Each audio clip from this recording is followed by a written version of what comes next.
35 वर्षीय महिलाबरोबर असे काही घडले ज्याचा कोणी विचारही केला नव्हता। ही महिला घरी एकटीच होती। पती आणि मुले देवीच्या आरतीसाठी गेले होते। त्या महिलासोबत नेमकं काय घडले हे पाहण्या अगोदर आपण आमच्या चॅनलवरती नवीन असाल तर सबस्क्राईब आणि फॉलो नक्की करा।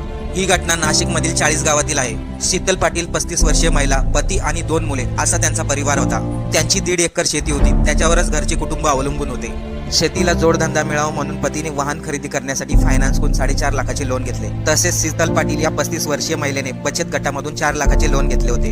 हे 8.5 लाख रुपये लोन कसे फेडायचे याची चिंता महिलेला लागलेली असायची। मी सर्व कर्ज फेडेल, तू चिंता करू नको, पती नेहमी पत्नीची समजूत काढून तिला सांगायचा।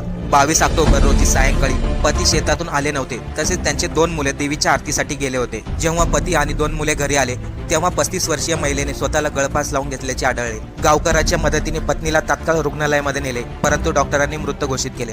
या लोन कंपन्या किती लोकांचा जीव घेतील हे सांगता येत नाही। लाखो लोक अनेक प्रकारच्या लोन